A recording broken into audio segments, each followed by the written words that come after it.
안녕하세요 여러분, 지구과학 시간입니다. 이번 영상은 문제풀이 영상입니다. 선생님이 올려드린 파일 꼭 받으시고 인쇄하셔서 먼저 풀어보신 다음에 강의를 보도록 하세요. 첫 번째 문제부터 한번 볼게요. 그림은 판의 경계와 주변 지형을 나타낸 것이다. 우리에게 정말 익숙한 그림이죠. 지금 A는 열점으로부터 이렇게 화산 분출이 일어나는 모습이 보이고, B는 지금 해령이죠. 멘틀에서 이렇게 상승 대류가 일어나고 발산을 하고 있는 해령이다. 그 다음에 C는 해구죠. 해구. 새로운 해양지각이 해령에서 생성이 되고 우리 해구에서 소멸되는 것이죠. 기억을 보니까 A에서는 새로운 해양판이 생성된다. A가 아니라 B죠. 해령. B는 멘틀 대류의 상승부이다. 우리 해령 발산형 경계 멘틀 대류 상승부에서 볼 수 있는 지형이었죠. 그 다음에 B에서 C로 갈수록 해양지각의 나이는 증가한다. 맞는 말이죠. 여기에서 새로운 애들이 태어난 다음에 해구 쪽으로 가는 거죠. 해구 쪽이랑 여긴 이쪽으로 가겠네요. 그래서 해령으로부터 멀어질수록 나이가 증가한다. 맞는 보기입니다. 그래서 답은 니은과 디귿이고요. 그 다음 문제를 한번 보도록 할게요. 그림은 남극 대륙 주변에서 발생한 지진의 진앙 부포를 나타낸 것이다. 우리 진앙 한번 말씀은 드렸던 것 같은데 다시 한번 말을 해볼게요. 이렇게 땅이 있고요. 사람이 서 있습니다. 그런데 지진이 발생을 했는데요. 땅 아래에서 이 위치에서 발생을 했다라고 합시다. 이때 이 위치를 진원이라고 하고요. 이 진원의 위치에서 지표면으로 수선의 발을 내렸을 때 이 지점을 진앙이라고 하는 겁니다.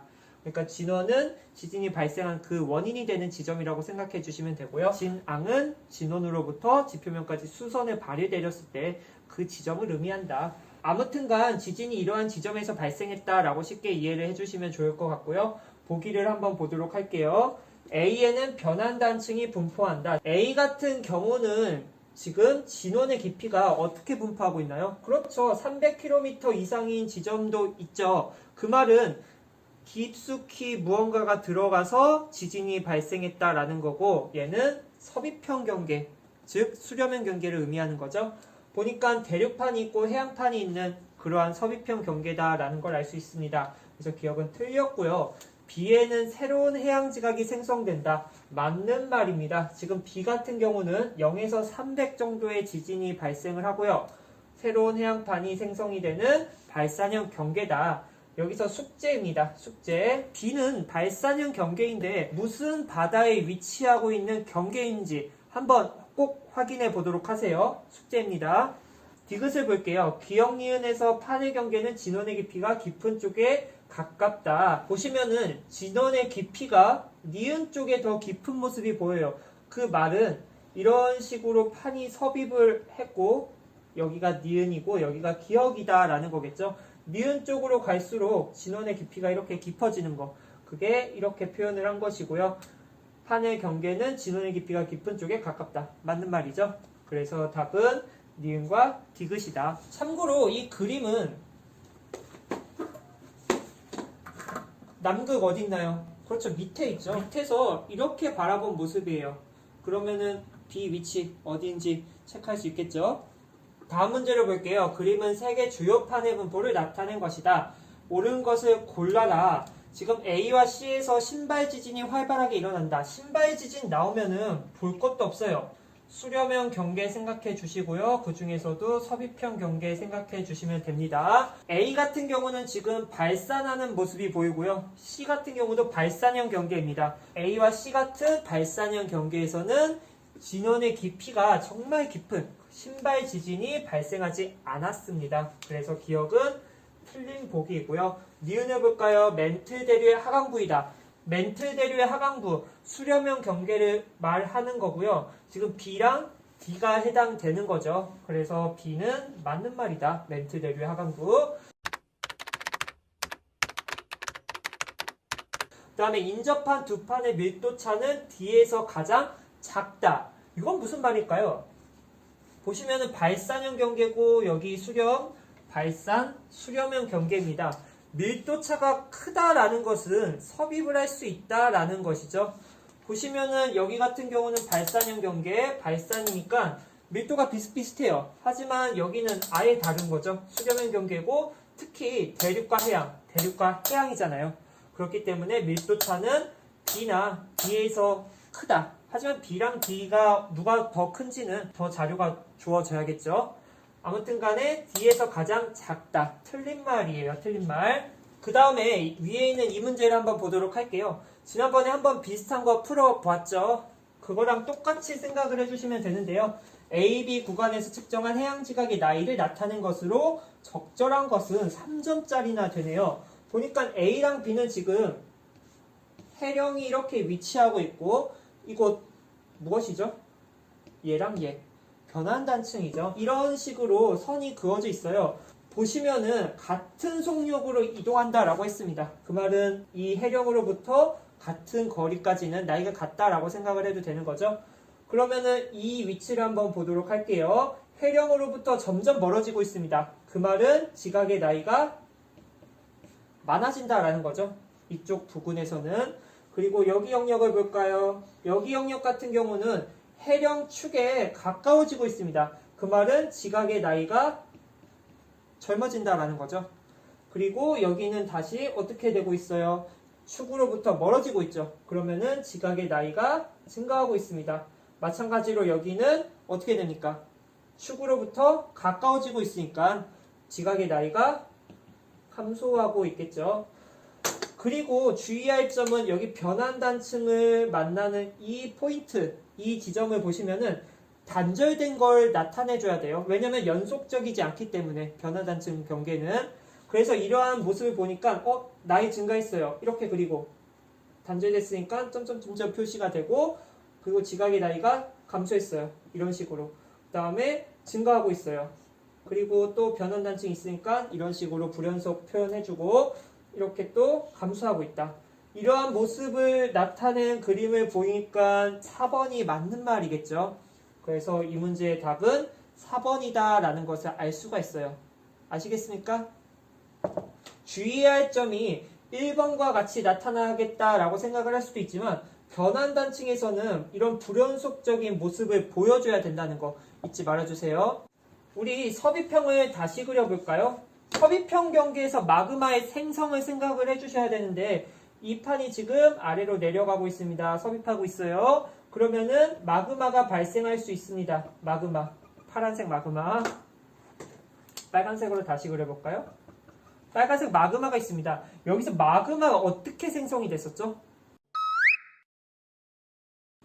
그렇죠. 그래프가 생각나줘야 되고 여기서 생성되는 마그마 그것은 함수 광물로 인해서 멘틀의 용융점이 낮아져서 생기는 그런 마그마였죠. 그래서 이 위치에서는 현무암질 마그마가 처음에 생성이 됐어요. 하지만 그 현무암질 마그마가 위로 분출되면서 어떤 일이 벌어졌습니까? 그렇죠. 대륙지각을 녹이게 돼요. 그러면은 무슨 마그마가 생성이 되죠? 그렇죠. 유문암질 마그마가 생성이 됐었죠. 그래서 이 두 개가 이제 섞여가지고 안산암질 마그마가 생성이 됩니다. 그래서 이렇게 안산암질 마그마로 생성된 애가 분출을 할 수 있다라는 거예요. 그래서 주로 안산암질 마그마가 분출된다. 이것은 맞는 표현입니다.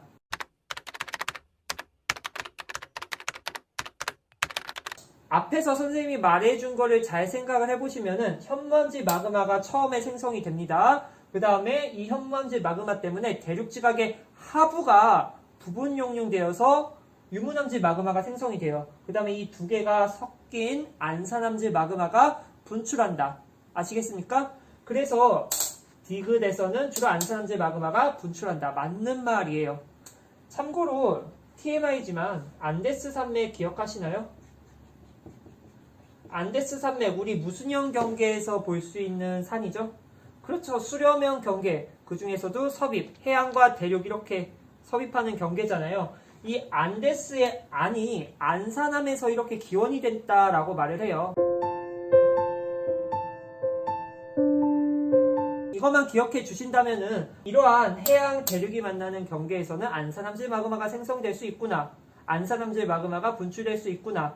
까먹지 않고 기억해 주실 수 있을 것 같아요. 그래서 이 문제에서는 디귿 정도 기억해 주셨으면 좋겠습니다. 괜히 3점짜리가 아니라는 거 아시겠죠?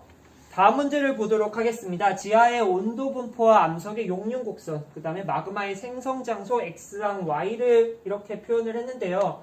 지금 보시면 우리가 많이 봤던 그래프이고요. 여기는 마그마가 생성되는 위치를 나타낸 건데 X는 지금 해령에 있고요. 지금 Y 같은 경우는 X 위치보다 아래에 있어요. 우리 멘틀 깊숙한 곳에 있는 거, 열점이다 라는 거 알 수 있겠죠.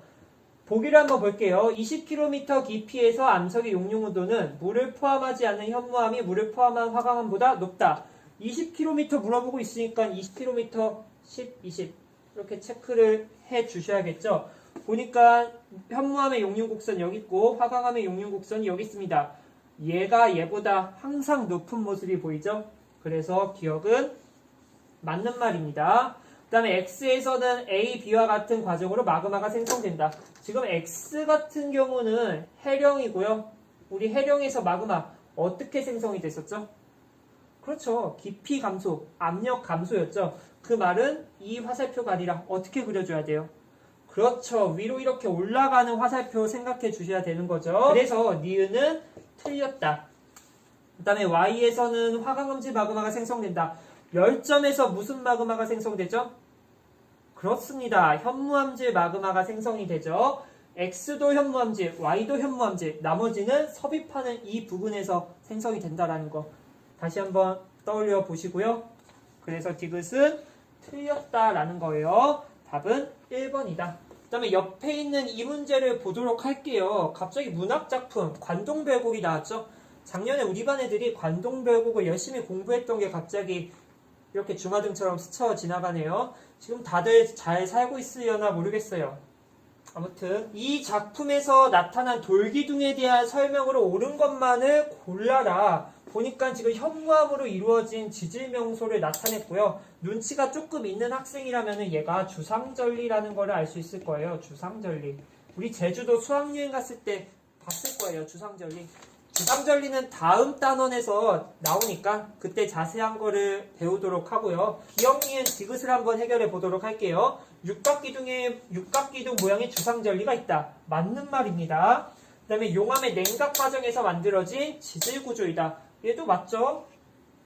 그 다음에 굵은 광물로 구성된 밝은 색의 암석으로 이루어져 있다. 우리 현무암 색깔을 생각을 해보면은 밝았나요? 어두웠나요? 어두운 모습이 보였죠? 어두운 이유는 그만큼 어두운 광물들이 많이 있기 때문에.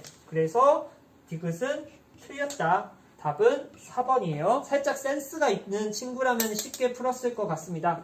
드디어 마지막 문제죠.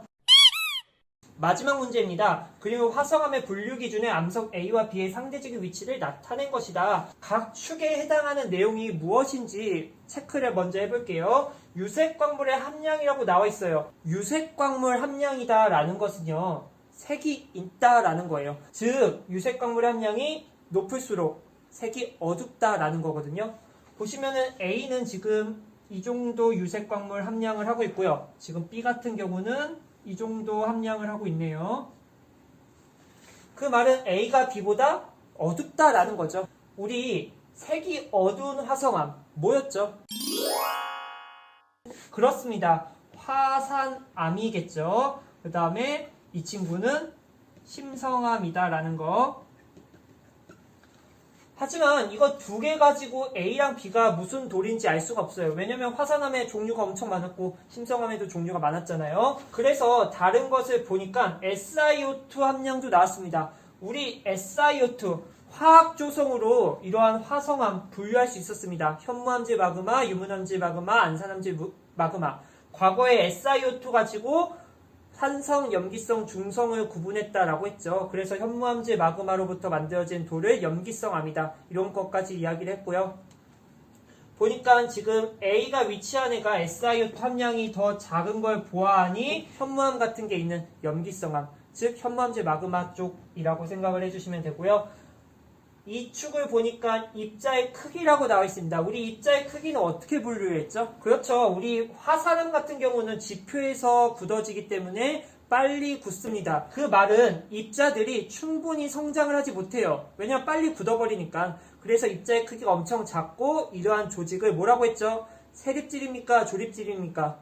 그렇죠. 세립질이죠. 세립질. 그래서 얘는 세립질, 그리고 얘는 조립질이다 라는 것도 알 수 있습니다.